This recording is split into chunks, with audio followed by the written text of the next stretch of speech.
What's going on, everybody? Welcome to cartoon season. I am Tyler, and this is where we get to talk about some animation, whether it be cartoons or anime, whether it be movies or shows. That is the lovely Venn diagram. I've used the word Venn diagram in the intros a lot more. I don't know why.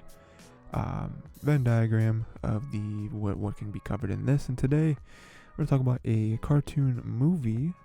A classic, I believe. We're going to talk about Ice Age. Ice Age is one of those movies that I watched a ton as a kid. Had a ton of spin-offs, or not spin-off, sequels. Not sure if all the sequels hold up, but we'll obviously get to those at a later date. We will start off with Ice Age, okay? Ice Age, we're going to talk a little bit about Manny and Sid, their relationship, which I think is very, very funny. We're going to talk about the Diego turn as a character. I want to talk a little bit about the humans. The humans, which, I don't want to spoil anything, I guess. I mean, the movies are pretty old, but the humans, which I think are a very nice touch to this movie in particular. When it comes to the entire lineage of all these Ice Age movies. But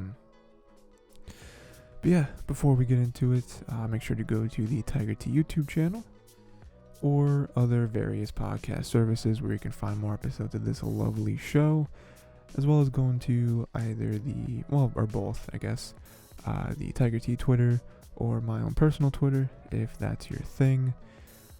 Great places other than the YouTube comments where you can, suggest more episodes, more other content, And then also real quick, after a long hiatus, the other podcast I do, which is called Untitled and Focus, is back. A podcast I do with my friend Raymond, where we talk mostly about anime, but also some about video games, books, movies, and other weird stories that we got for you. So go check that out as well. And then we can get right into Ice Age. So the first is, I do want to talk about Manny and Sid.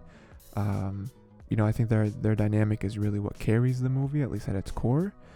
Manny is a loner, and Sid is just a freak. When I was writing this note, I was like, okay, Manny's a loner. I think that's a really easy description, because Manny, he's by himself, right? I think that's the definition of a loner.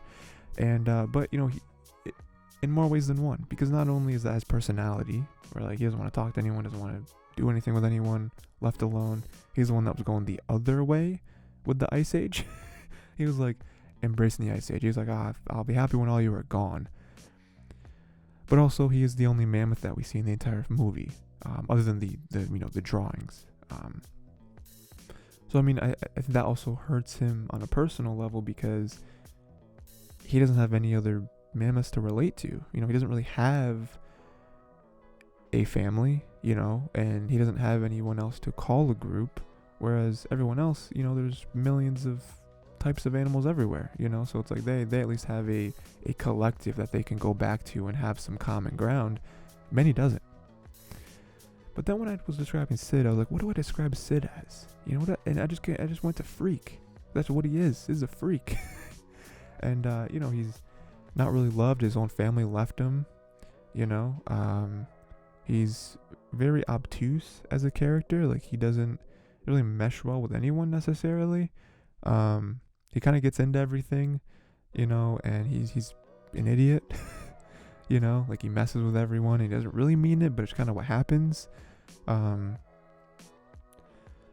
so this dynamic of loner doesn't want to be with anyone, but then Sid, who's a freak that is kind of a people person though. Again, people don't really like him, but at his core, he loves people. He wants to talk with people. He wants to be around everyone. So a very huge dichotomy there. So a little bit into that, we do have Manny that saves Sid, because why not? And you don't really know why Manny saves Sid in that moment. I think he just looks at it and he's like, oh, well, you guys are bullying him. What could he possibly have done to you? He's just an idiot sloth. But he saves them from those two rhino things. And that was a nice little touch, a nice little kickstart to their relationship, because it's he didn't have to do that, but it shows right there that he's not completely heartless. We do introduce him as a loner and as someone that hates everyone, hates the world. But right there, it's oh, there's a little bit of spark, a little bit of, well, I'm not just gonna let him die, And then obviously right there, Sid feels a little bit of appreciation for that, but then also this weird thing with his character this happens with people too, but like you kind of latch on to that person now. It's like, oh, well, this person noticed me, they saved me, they must want to be friends. So now I'm gonna do my best to befriend this person. I'm gonna travel with this person. And so Sid tags along, and Manny just kind of accepts it, right? Because what is Manny gonna do? Because again, he's not this cold-blooded killer. He's not this heartless, husk of a man, of a mammoth. So he probably doesn't really want Sid along, because Sid can be very, very annoying. But he just allows it to happen. He's just like, whatever, you can tag along with me, I don't care. Still better than being with a million other people, right? And so a little later on, they do decide to deliver that kid back to the humans. Again, kind of breaking away the shells of Manny. Where it's like, again, he's not completely heartless. He does care, And then later on, we do realize he had a family, so I think that plays a lot into it as well. But him and Sid take ownership of this baby, and they want to deliver it back to the humans, because the mom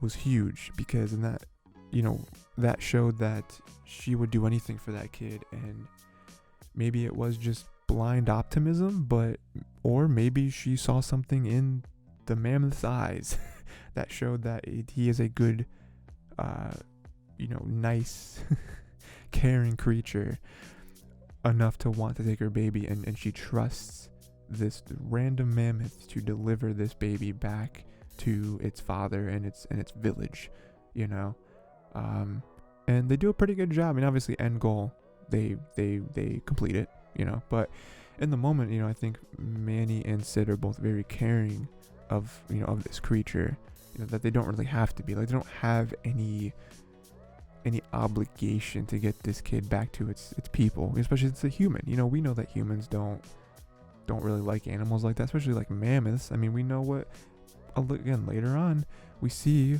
what humans have done to mammoths, have done to to Manny's family. So it's like him more than anyone, I feel like, would not want, would have resentment towards this idea. But they do go further on with delivering this kid, this nice little adventure they're on, and they're a really good team against those dodos. They have those strengths and weaknesses that they cover for. Manny's just size and power mixed with Sid's elusiveness, is able to help, protect the kid from the dodos, because they're a wild card, but then also get that food that they need for the kid. So again, they don't exactly mesh completely, but they do somehow pull out these minor victories.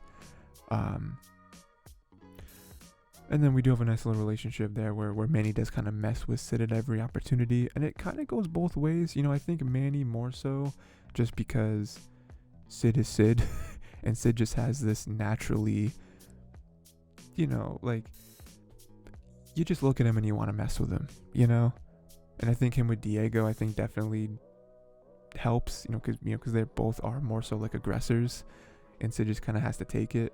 But Sid does, get Manny every once in a while. So again, this just develops into, you being able to mess with each other. I think you've reached a level that you are friends, because neither one of them would have done this when they first met. And then even towards the end, where Diego has, that turn, and he reveals that he was playing them the whole time, they have each other's backs. They immediately side with each other against Diego, and they were like, wow, we would never do something like that to each other. We can't believe this little group that we have here, this little herd. You've broken that. Like, no, like, let's go, like, let's leave him. So I think overall this movie does a really good job of having these two opposite end characters at first glance mesh well with each other and become a family, and become best friends, and help each other out, because while they are opposite in so many ways, they do have a lot of things in common, and that binds them together, makes them look out for each other, makes them understand each other in certain ways, obviously. But yeah, I do love both their characters, and I love how they're written to, again, be such opposites, but then in the end become two puzzle pieces, that perfectly connect with each other. It's great. Then unfortunately, we have the Diego turn.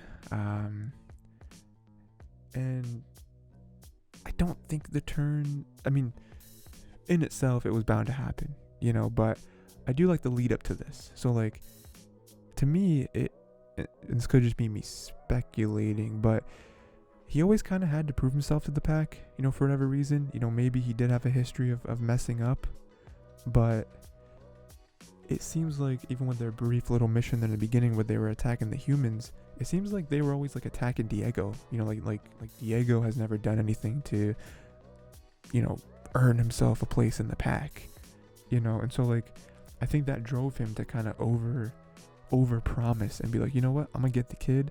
Oh, and then later on when he meets the Manny, he's like, I'm gonna deliver that mammoth too. I'm gonna be a legend when it comes to to tigers. So I think that was definitely a driving force with him kind of, again, over promising things and then having to double back and then being caught in a position where he now loves these dudes and, oh man, what am I gonna do now? And then he is now tasked to steal the kid, which sucks. You see him and we're like, we know why he's here. He's gonna take the kid. He's Manny and Sid kind of look at him as a way like he's gonna eat the kid. Not really what's gonna happen. I don't remember what their plan was exactly. Like, were they gonna negotiate with the with the humans? Like, I don't really remember, but I do know getting the kid was very important. Now he acts sneaky the whole time. He gets confronted by the pack. That's the moment in which he's trying to steal the kid, but Manny keeps tightening his grip. And even right there, again, they don't trust him. So again, that does very much insinuate that he has this history of not being reliable. I think that is a nice little edge to his character that gets washed off by the end. Definitely by the other movies, which we're not going to talk about today, but it is a nice other piece to his character that gets played with and obviously gets proven on one end but then disproven on the other end when it comes to the climax of the film.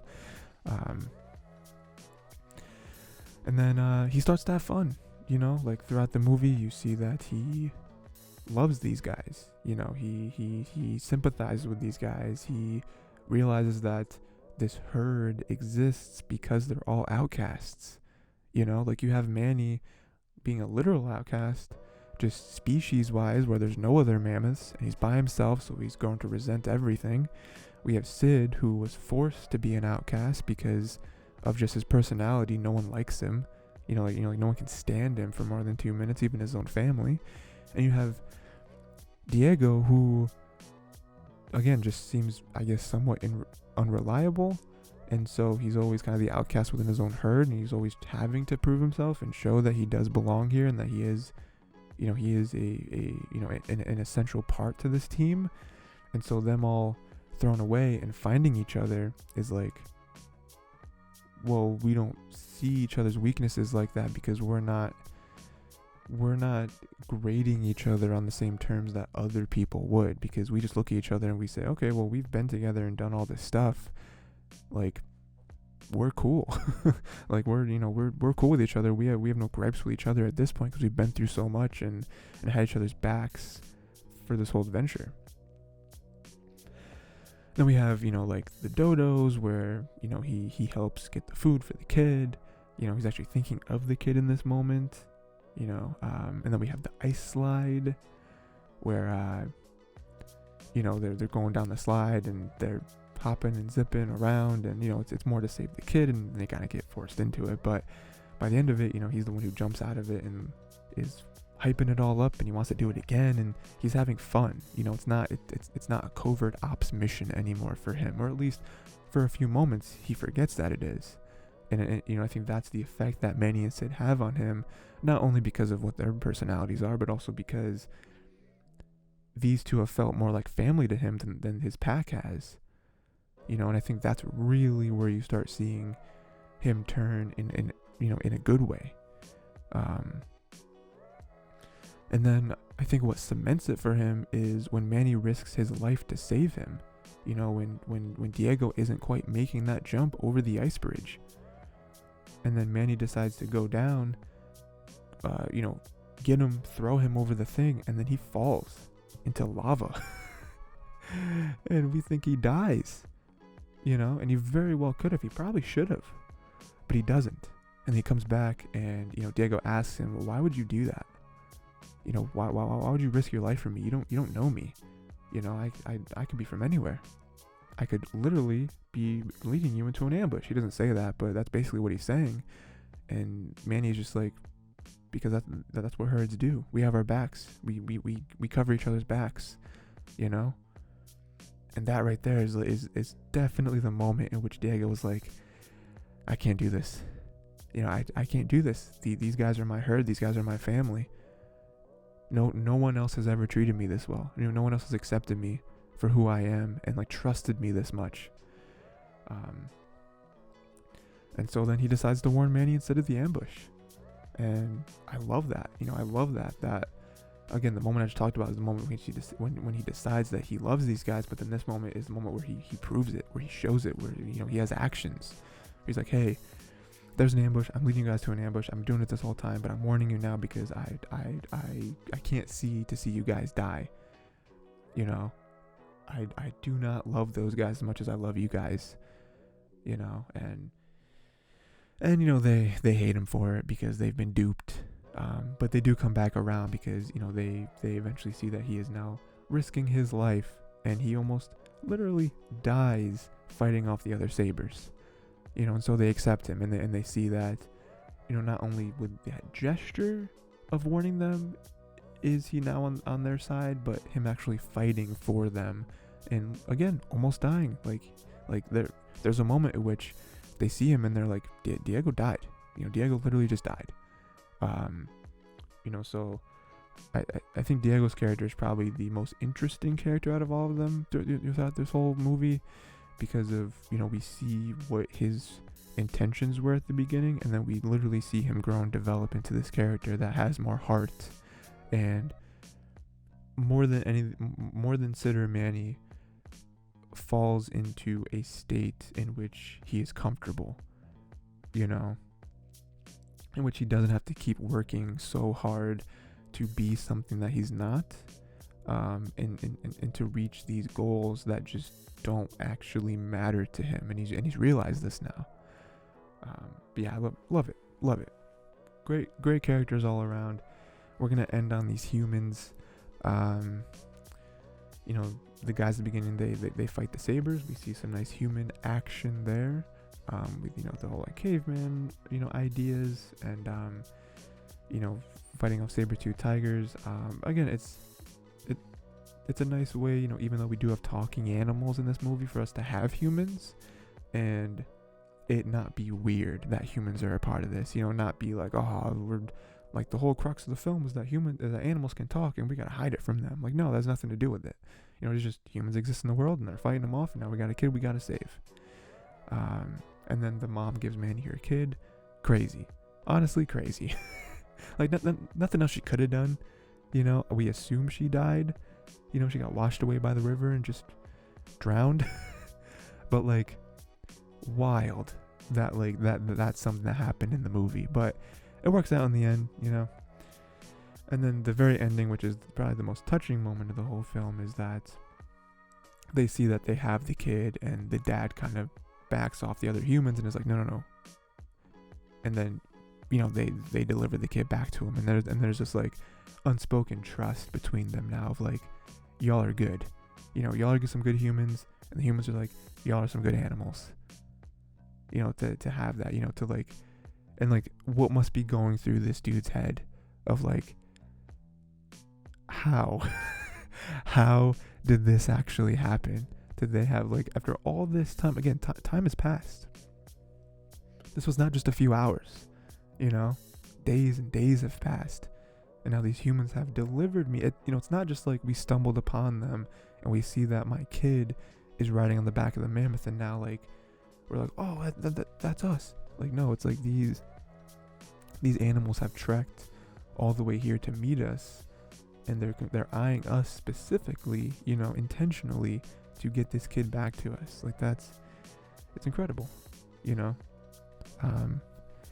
Yeah, I'll talk later on in other episodes about humans and their role in other movies. But I think this movie does it the best out of all the other sequels of like incorporating humans into stuff, and like actually making it making them be impactful to the plot and not just being like, oh yeah, there's also humans here.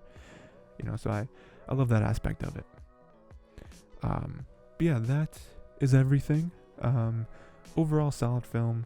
I think that nostalgia definitely plays somewhat of a part in my liking of this film, but I do still think it holds up. I think the animation doesn't hold up. Like every screenshot I've looked at so far on here, that you guys have seen also if you're watching on YouTube, does not hold up. It looks like a PS2 video game. It does not hold up, but it's still nice. It still tells a pretty good story. Nothing super groundbreaking, I don't think, but it has enough heart, and you feel for the characters, and it builds a certain type of world that I think is just lovable. And I understand why it got more sequels. We'll talk later on about if we think how many sequels are justified, which sequels we like, which ones we don't, but again, later date for that. Yeah, I would love to know what y'all thought of this film, what your history is with it, because again, it's an old film, came out in like 2002 or something like that, I think. Let me know what y'all about that, how excited you are for the sequels. If you've seen the sequels, I'd be interested to see, what your kind of thoughts are on what you believe sequels are going to be, before we watch them, of course. And yeah, that's pretty much it. Please go watch and listen to other episodes of this on Tiger T YouTube or on various podcast platforms. Like I said, just one more time, I'm going to promote the Untitled and Unfocused podcast that I do with my friend Raymond, where we talk about anime and a bunch of other stuff together. And yeah, that is it. Until next time, watch Ice Age 2. We're going to get into that. And also let me know what other fun animation stuff that you want to hear and see me discuss.